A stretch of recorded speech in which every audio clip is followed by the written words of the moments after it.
Hello बच्चों, क्या हाल है आपके। आज हम पढ़ेंगे इलेक्ट्रोस्टैटिक्स पार्ट थर्ड। ठीक, दो पार्ट्स में हमने क्या क्या पढ़ा। इलेक्ट्रिक फील्ड पढ़ लिया, पोटेंशियल पढ़ लिया।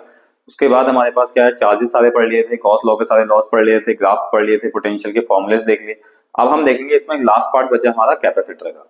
ठीक, कैपेसिटर होता क्या है, उसके कैपेसिटेंस की प्रॉपर्टी क्या होती है, कितने टाइप के कैपेसिटर होते हैं, सारे फॉर्मुलेस देखेंगे। ठीक, स्टार्ट करते हैं हम सबसे पहले कैपेसिटर से। सबसे पहले देखिए कि कैपेसिटर क्या होता है। क्या होता है कैपेसिटर, नाम पहले आप लोगों ने पहले सुना होगा। ठीक है, कैपेसिटर का मतलब है कि ये क्या है, एनर्जी स्टोरिंग डिवाइस। सबसे पहले क्या काम आता है इसका, एनर्जी स्टोरिंग डिवाइस। क्लियर। उसके बाद हमारे पास क्या है, कैपेसिटर का फॉर्मूला। कैपेसिटर का फॉर्मूला क्या है, Q इक्वल टू CV।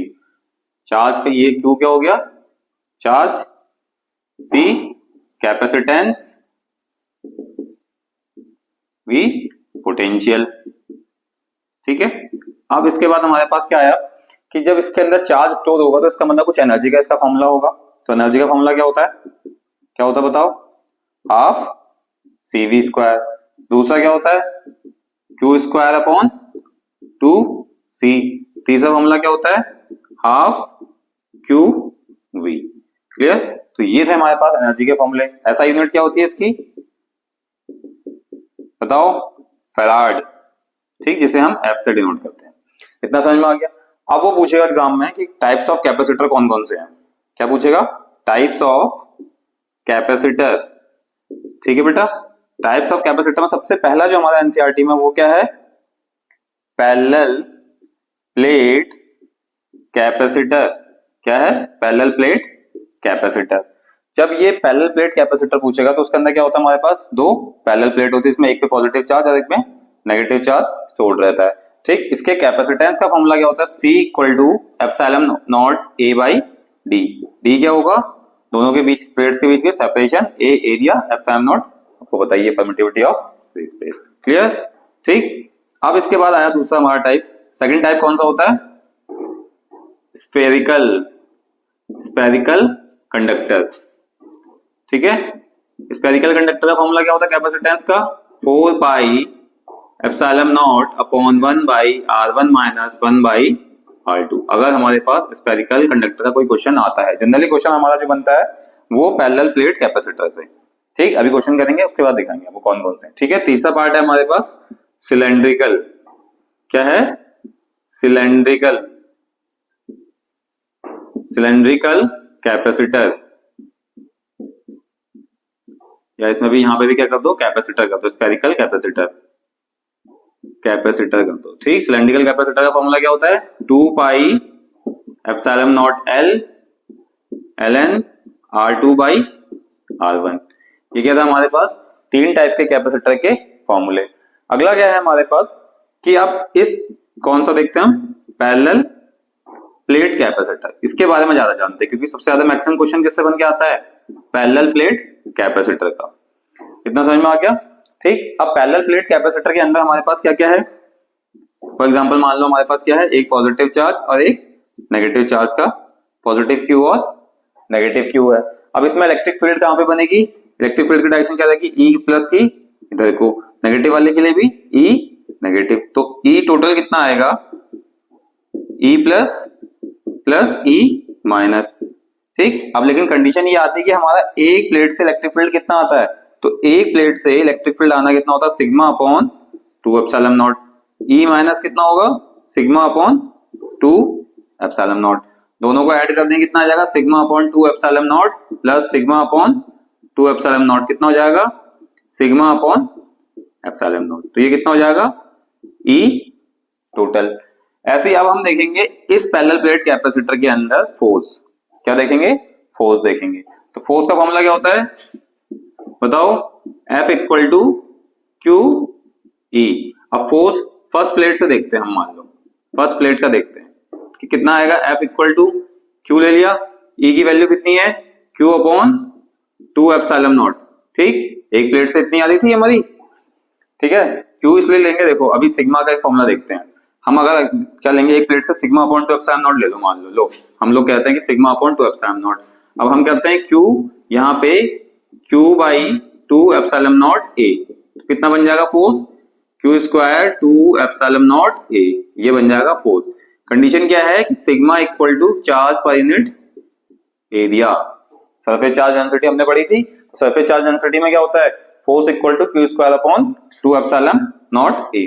ये है हमारे पास क्या, कैपेसिटर का छोटा सा एक ब्रीफ इंट्रोडक्शन। अब इसके बाद आता है हमारे पास टॉपिक कौन सा, सीरीज और पैरेलल कॉम्बिनेशन का, कि सीरीज में कॉम्बिनेशन कैसा कैपेसिटर काम करता है, पैरेलल में कैसा काम करता है। तो सबसे पहले हम इसको नोट करेंगे, फिर हम आगे बढ़ेंगे। चलिए नोट करिए, नोट कर लिया आप लोगों ने ये। अब हम इसको मिटा देते हैं, ठीक है। अब इसके अंदर करना क्या है, हमने सीरीज और पैरेलल का कुछ कॉम्बिनेशन देखना है और कुछ न्यूमेरिकल देखेंगे, क्योंकि अभी हमारे न्यूमेरिकल कुछ पिछले वाले पार्ट इलेक्ट्रोस्टैटिक्स फर्स्ट के भी और सेकंड के भी नहीं हुए, ठीक है। अब हम इसमें देखते हैं सबसे पहले क्या, सीरीज और पैरेलल कॉम्बिनेशन, ठीक है। सबसे पहले हम देखते हैं यहाँ पे, देखो कॉम्बिनेशन बनाएंगे हम किसका, कैपेसिटर का, कॉम्बिनेशन ऑफ कैपेसिटर, ठीक। अब कैपेसिटर का कॉम्बिनेशन कैसे बनेगा, देखो एक बनेगा आपका कौन सा, पैरेलल वाला, दूसरा कौन सा बनेगा, सीरीज वाला, ठीक। पैरेलल वाले में कैसे बनेंगे, तीन कैपेसिटर हमने क्या करे, पैरेलल में कनेक्ट कर दिए, तीनों पैरेलल में कनेक्ट कर दिए। Q इक्वल टू क्या होगा, CV, ठीक। अब पैरेलल के केस में हमारे पास क्या होगा, C equivalent C1 plus C2 plus C3, इतना समझ में आया। उसके बाद क्या करेंगे, V1 equal to V2 equal to V3 equal to V, यानी कि पोटेंशियल क्या होता है पैरेलल के केस में, सेम, क्लियर। अब हमारे पास यहाँ पे क्या आएगा, Q1 equal to C1V, Q2 equal to C2V, Q3 equal to C3V, potential same है ना। ऐसे हमारे पास सीरीज में क्या होगा, तीन कैपेसिटर हमने कनेक्ट कर दिए मान लो, तो 1 upon C equivalent equal to 1 by C1 plus 1 by C2 plus 1 by C3, ठीक। क्या हो जाएगा, Q1 Q2 Q3 equal to Q, तो V1 क्या होगा, Q by C1, V2 Q by C2, V3 equal to कितना होगा, Q अपॉन C3, यही होगा, क्लियर है। ये बन गया क्या हमारे पास, सीरीज और पैरेलल का कॉम्बिनेशन। अब इसके बेसिस पे हम एक छोटा सा न्यूमेरिकल देख लेते हैं, चलो इसके सिंपल सा एक न्यूमेरिकल सॉल्व करके देखते हैं कि होता है नहीं होता है, ठीक है, कैसा कॉम्बिनेशन बनता है। अब एक न्यूमेरिकल था हमारे पास, मान लीजिए हमारे पास कुछ कैपेसिटर लगे हैं, एक कैपेसिटर ये लगा है, एक कैपेसिटर ये लगा है, एक कैपेसिटर ये लगा है और एक कैपेसिटर इसके पैरेलल में लगा है। ये 2 फैराड, ये 3 फैराड, ये 12 फैराड, ये 20 फैराड। अब इसको माइक्रो लो या मिनी लो, जो भी आपको लेना है वो आप ले सकते हो, ठीक है। यहाँ से A से लेके B टर्मिनल निकाल देना, C इक्विवेलेंट फाइंड करना। कैसे निकलेगा, ये दोनों पैरेलल में हमारे कितना हो जाएगा, तो एक नया कॉम्बिनेशन बन जाएगा 3 और 2 5, ये कितना हो जाएगा 12, ये कितना हो जाएगा 20। अब हम क्या करेंगे, 1 upon C equivalent 1 by 12 plus 1 by 5 plus 1 by 20 कर देंगे। सॉल्व करेंगे, कितना आएगा इसका एलसीएम लो, 60 आ जाएगा, ठीक। 12 5 जा 60, 12 3 कितना हो जाएगा, 12 5 17 3 20, 20 अपॉन 60, 0 से 0 कट गया, 2 1 जा 2, 2 3 जा 6, तो कितना आ जाएगा 1 बाई 3, तो 1 अपॉन C इक्विवेलेंट, और C इक्विवेलेंट की वैल्यू कितनी आ जाएगी 3 फैराड। अब आया आप माइक्रो फैराड लो, फैराड लो, मिली फैराड लो, जो आपकी इच्छा हो वो लो, क्लियर। तो ये था हमारे पास कैपेसिटर का कॉम्बिनेशन। अब इस देखते हैं इसके बाद कुछ फील्ड के न्यूमेरिकल, कुछ पोटेंशियल के न्यूमेरिकल, जितने भी टॉपिक्स हमारे पहले रह गए थे उनके सबके न्यूमेरिकल, पहले आप इसे नोट डाउन करिए, क्लियर करिए, ये नोट डाउन कर लिया आप लोगों ने। अब इसके बाद करते हैं कुछ न्यूमेरिकल, उससे पहले एक छोटा सा एक कॉन्सेप्ट भी और देख लेते हैं, इसमें कैपेसिटर से रिलेटेड ही है, ठीक। वो कॉन्सेप्ट देखने के बाद फिर हम क्या करेंगे, आगे बढ़ेंगे तो उसमें क्या निकल के आएगा, हमारे न्यूमेरिकल, ठीक है। और एक वीडियो हम आपके लिए डाल देंगे इसके लिए, क्या, न्यूमेरिकल्स वाली, क्लियर। अब देखिए इसमें क्या होता है, जैसे फॉर एग्जांपल मान लो ये मेरे पास कैपेसिटर की दो प्लेट है, एक पे पॉजिटिव चार्ज है, एक पे माइनस Q चार्ज है, ठीक। अब जो हमारे पास क्या होता है, तो टोटल चार्ज होता है, मान लीजिए हमारे पास टोटल चार्ज है, हमने इन्हें कंबाइन करके हमें आउटपुट चार्ज चाहिए।